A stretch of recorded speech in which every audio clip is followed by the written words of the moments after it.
کہ اے عمر، مجھے اس صورت کے بدلے میں کوئی اور چیز پسند نہیں جن پر سورج طلوع ہوا ہے۔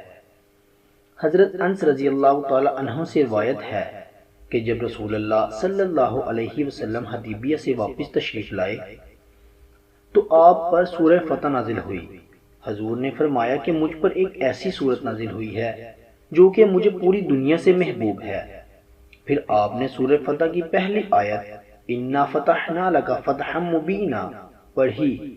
صحابہ نے عرض کیا، خوب اے اللہ کے نبی، اللہ تعالیٰ نے اسے بیان فرما دیا، جو آپ کے ساتھ وہ کرے گا، لیکن وہ ہمارے ساتھ کیا کرے گا؟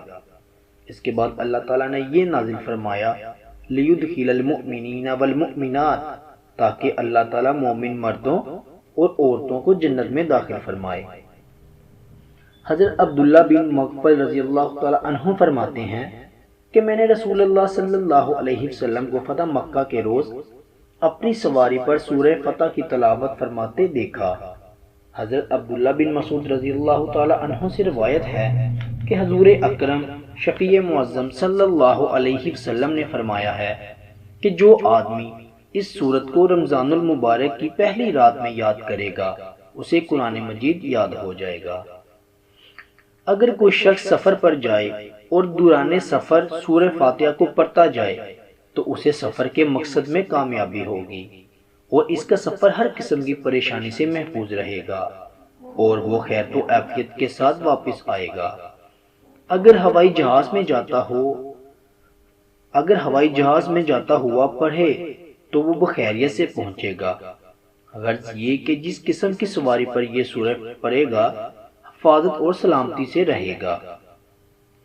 جس کام میں فتح مقصود ہو تو اس سورت کو 41 مرتبہ پڑھ کر اس کام کو کرنے کے لیے جائے، انشاءاللہ کامیابی اور نصرت حاصل ہوگی۔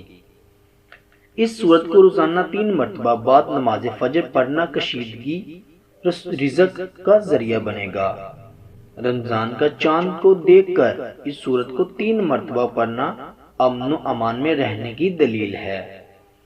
اگر کوئی شخص حج کرنے کا خواہش مند ہو لیکن حج پر جانے کا کوئی ذریعہ نہ بن رہا ہو تو اسے چاہیے کہ وہ 40 دن تک سورہ فتح کو روزانہ 11 مرتبہ پڑھے۔